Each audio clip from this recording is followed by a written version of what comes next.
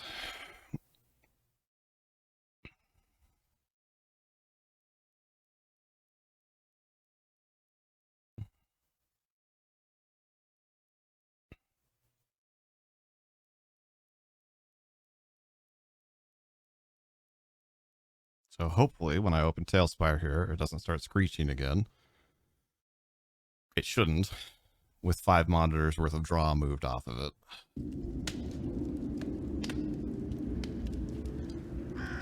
I really didn't think that 5 monitors would do that much. Yeah, I don't know how much it is, but it's definitely not nothing, especially since 2 of them are 1440 monitors. They're more so even. You guys got the swamp cooler in there? Well, that's what I was saying. We don't today for this kind of stress test because that would have been pulling more amperage through the UPS that we're already having issues with. So we will once the second UPS arrives, but you're gonna plug that into the UPS as well. I mean, we might as well, right? It helps. The part of the whole value of the UPS is that it like normalizes the flow of electricity and like kind of controls surge through the battery. Right. In an omnidirectional fashion, whereas most power strips are only unidirectional.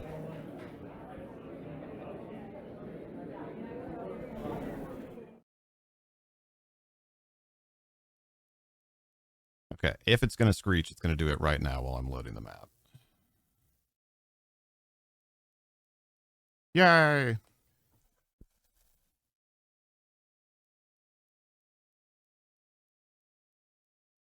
It's still at 5 out of 5 for draw, but it's not yelling. That's good. So we appear to have found a bit of a fix here. I do apologize. That put us at what was already a late start and then a bit of a pause in the middle, at more of a pause in the middle, but we'll Just let Dakota know there's now a tripping hazard across the hallway. actually, he knows. Shout out to Dakota. He, like, as soon as that happened, he came down here and was like, hey, what can I help with? And, like, came out the garage with me to grab the cables and then came in here and helped, like, track down the monitor power cords. And What a hero. What a good boy. Absolutely. What a good boy, Dakota. You're a good boy. All right. So let me try and get my brain pointed back at what we're doing here. Right. So as all that was happening, we were arriving at the ruins of old Capstone. Alondite is just about to fall on his face, and we were debating about whether we wanted to sneak into town or whatever. Is that more or less it? We seem to be missing a mini. I see Rubato, Alondite, but here, where's Gabosh? Oh, I guess you had your monitor off because of the aforementioned fluster clock. He's in the trees behind us, but yeah, I want to attempt to sneak up ahead before the rolling tin can is drug up with us. Oh, good point. That's going to make some noise if there is anything up here.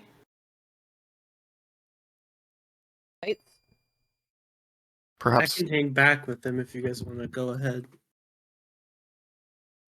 Yeah. Oh, I'm up. How did that happen? Yeah, perhaps me and Ava should go sneak up ahead. I mean, if Bahir's going to hang with Tin Can, I suppose Scott could sneak up as well. I believe you're good at that. Yeah, I checked. I suppose we could try that instead and have me look around. Womp womp. Okay, so I'm gonna roll silent and move silent and hide checks to get closer first. Okay, so Skabosh is attempting to go in first. I'm right behind her. Okay, that's a...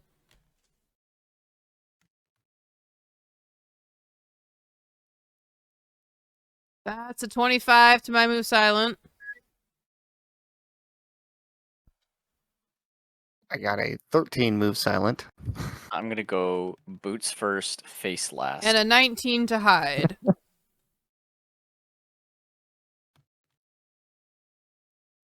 I got a 23 hide. Okay. And I'm assuming you're not just walking down the middle of the... I'm a rogue. I'm in the Open land. shadows, hidden and silently moving forward. Yeah, and I'm also off to the side. Probably the other side. Okay. The lane here is, fairly large. At the narrowest, it's 30 or 40 feet, and at the widest, it's probably close to 60. So you're definitely a ways away from each other if you're Gosh, Fuzz is here. going to opposite sides. Fair. Oh, I think Ava was going to come as well. Oh, sorry. Unless you changed your mind. No, I can come. I wasn't sure if anyone else needed to stay with Alondite. No, it's fine. I'm sure Bahir won't impale him. Okay. Probably not. Okay, so if you guys are going on both sides along the tree line, I'll just follow along one side. Good idea. I would stick with the squishy well. wizard. The Okay. wizard is squishy. Well, not really wizard, but the gnome is squishy. It's true. It's true. Okay. All right. Interesting. Oh, you will want to roll a move And a hide silently check. and a hide. Yeah, there you go. Nice. So it's 23. Whoa. Oof. Oof. And wait. Sorry, this is a silly question. Under the skills, you're adding, is it the ability modifier or the skill modifier to the total? Skill mod. modifier. Yeah, Skill. skill modifier. Okay. So then move silent is 10. Okay. 2 plus 8. So the gnome and the rogue half elf are very well hidden and very silent, and the scout is just kind of moderately.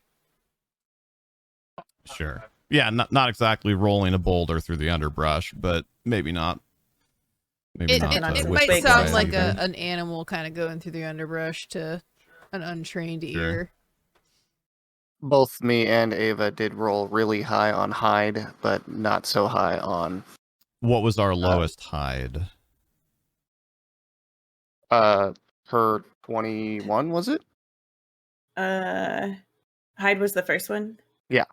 It was 10 or 20 plus 10. That was the first one I rolled, the 20.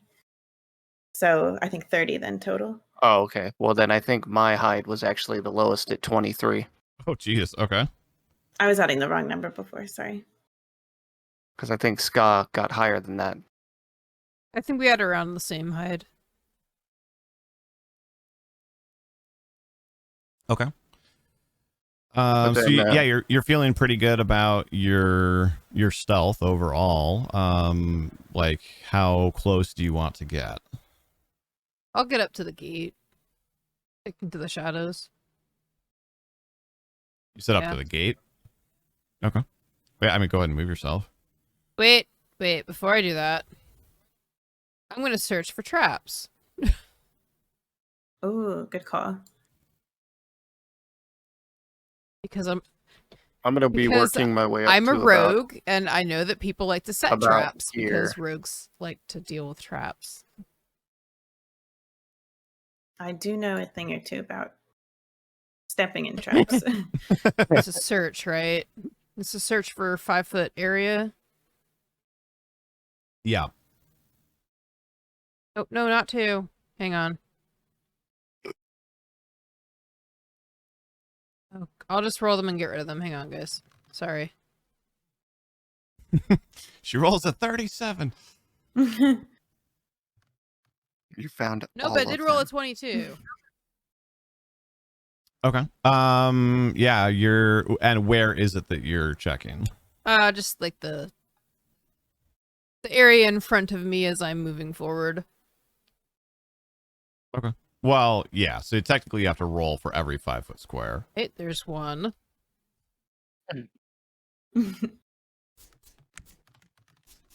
And I am moving up That's a 23 for the next one. How many is... to about here to see what I can see. How many are there? Like 25 or 30, assuming that you're staying in the tree line. Do you really want to do that? Yes, I do. Yes. Oh my god. I'll go straight. I'll go straight. It's fine. It's still going to be like 15 or 20 rolls if you're actually checking every 5 foot square. Fine, I won't do every 5 foot. I'll do a couple more. Actually, you know what? Can I, like, rest and collapse I'll while wait this until is I get happening? closer to the... So, like, I'll go right kind of up to the... kind of where the pathway starts. I'll roll there. Well, yeah, I thought you said you were staying in the tree line, Well, though, right? I won't do that if it's going to take that long. Okay.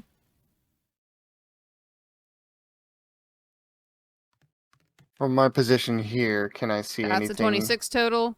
past the gate? Oh, wait, actually, Dakota makes a really good point. You could theoretically roll all of them at once. Okay. So how many do I need?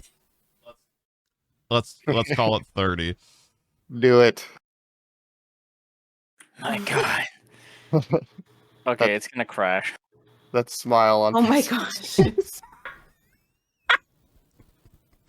A total of 328. All right, so I have 8s to all of those.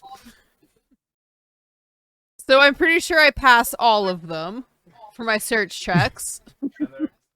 And there miraculously were no natural I ones know. out of that whole thing. So I passed all of them. Okay, and each one of those takes 5 minutes? No, each one of those takes 6 seconds. Oh, okay. Oops. From my vantage point over here in the Oh, trees, dear. can I Oh, see dear. anything? Make a spot check.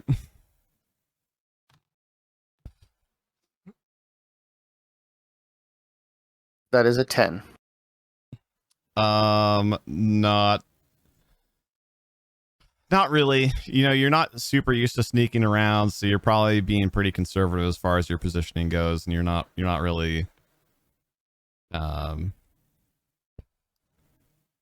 observing anything other than kind of like this open area. All right, so I'm at the gate now. Like, kind of this area. You don't really see anything beyond this. I'm gonna do a And I'll- spot check to see if I see anything recent that would cause alarm before going in. Okay. So yeah, your trap checks, you did not find any traps in the middle of this opening. Ah, that's an 11 to spot.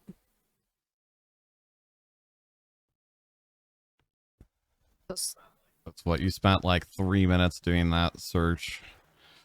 And then you get up to the fence and kind of spot around. Yeah, you can see you know, it's not like you have a hand in front of your eyes. You can see that building that's directly across from where you are. Or what's left of that building, you know, over there. Probably can't see like super clearly to see further off beyond into the ruins from there. Can I check to see if there's been any like traffic through here? Yeah, this is a great spot to check for traps. No, so. traffic, like people walking through or orcs walking through. Oh, no, there's nothing like that here. But perhaps you should check for traps now. Oh yeah, I'm going to. Hang on.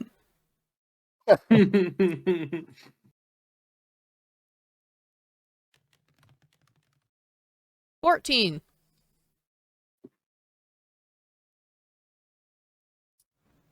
Oh, 14 total. Okay. Yeah, you. So this is one of those things where it's like mostly what you see, but still sort of representative. Like all of that at the gate there is more dilapidated than what it looks like here in Talespire. The rocks are like largely have fallen, and like they're the mortar's fallen out, and the signpost thing is like hanging all. I didn't find any askew traps then. and whatnot. So no, with a cursory, kind of hand on the rocks and whatnot, you don't see anything that makes you suspicious of them. All right, I signal to the other two that I think it's clear. Okay. I'll wave back to Ava to scoot up, and I'll come up to the little wall and peek over and see what I can see. See if I see any hint o' gnome. I pull a potato out of my backpack. Oh yeah, those I bought 10 10 potatoes. potatoes with me. I didn't say I was gonna eat the potato. That's fair. Okay, what are we doing? I just with have the it out. potato? Excellent. Okay, you have a potato. Can I see any hint that there may be gnomes around? What was your spot check? The previous one I did from way back there, or a new one? A new one, yeah. Hey. 11. Oh.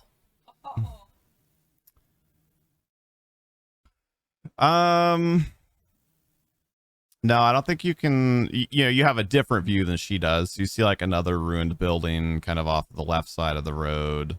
That's much bigger. But I don't think you can really see anything in specific. It's it's fairly dark out. You're pretty tired. You're not seeing any obvious movement or anything. We should probably have Bahir bring Alondite up. I think we're safe to camp here for the night.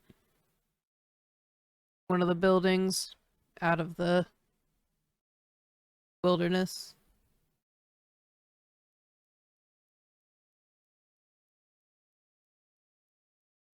Sounds good. That is unless Bahir's asleep. IRL. No, I'm awake. I can, since I'm like halfway, maybe halfway, I can like move into the center here and give them like a wave signal to call them up. Okay. So at this point, the plan is to just like pick a building and try and move in. Okay. So yeah, I think we can kind of stop moving in pseudo initiative order. I'll drag Amras up. Alondite? Alondite, yeah. Yeah, Alondite. Okay. That's... Which building are we thinking? The one back there looks like it mostly has its roof still. Where's back there? This one? The one to the Pretty left. far back, like all the way out there. Yeah. This one? It looks like it kind of has most of its roof. More Oh than the yeah, outside. I mean you can't see that far yet. I think we should just take the one on the left. Yeah, I think so too. There's like some parts that we can like be at least covered. Yeah, that's fine. That's good. I'll drag Amras over here. I guess over here we could be upstairs too. I don't know if I want to be upstairs in the building that's very dilapidated. I see people upstairs. So yeah, Bahir comes heaving Alondite up the stairs and rounds the corner, and comes face to face with a very surprised gnome, who's like, "Ah, who are you? What's going on?" Oh, hello there. My name's Bahir. We're out here scouting, making sure, there's no bad things happening out here. This here is my friend Alondite. He didn't quite make the trip. It's like bad things. Looks like bad things have already happened. No, don't worry. He's still alive. He's just Wait. he's Wait, just are you a gnome?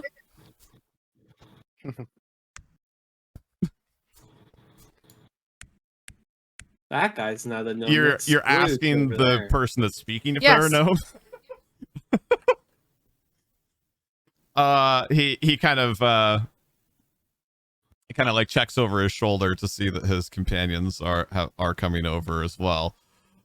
He says, "Thank you very much. I am. My name is Abraham. And who in the world I are shout you?" down the stairs, Rubano, I found one of your people!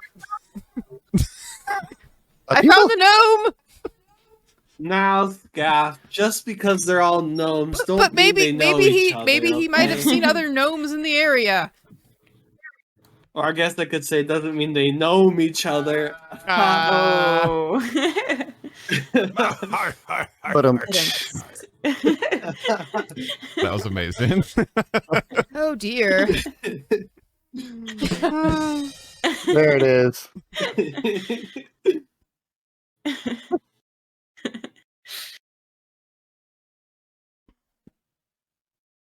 Shed some light on the situation here. Well, good evening. I'm Roberto Mente Produto del Hombre Brio. How are you folks today? You doing okay?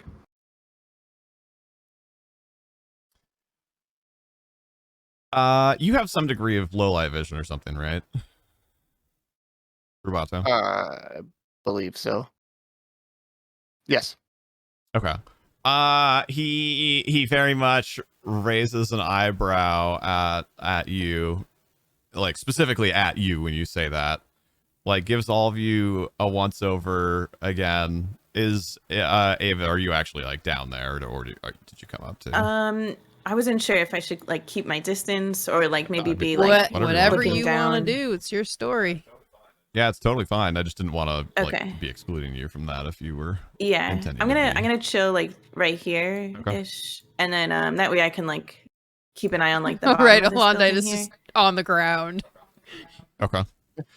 Trying to have like He's a all right. We all just run in, and Ava's like, "I'm gonna actually keep watch." Good call. Good call. There is a smart And member you'll of our notice group. that this is probably one of the few times that like you actually get an emotive reaction out of Skabosh. Normally she's like reserved and slowly talking, but like it's one of the few times you see her like acknowledge and be excited about anything. So okay, I'm it's definitely not expecting you guys to just barge up there. I thought you were gonna camp out in the forest. We could still pause here if you would like and resume, because I think that was kind of where you were leaning. Well, yeah, I think just between what time it is IRL and like all of the issues, and we have so many fans going in here now that I can like only mostly make out what you're saying, and I think this will be a good spot to leave off, and then maybe we can try and plan a session that's a little bit closer together, so that way we're all fresh on what's going on. I like it a Sounds good. cliffhanger. Yes. Exactly. Yeah, I think let's maybe go for that. We could leave it on kind of that minor cliffhanger of like what they how they are or aren't going to handle these random people barging into their camp and their excavation sites, and Pixie and I can do our best to bow out of this gracefully, and again very very gratefully for everyone's patience tonight.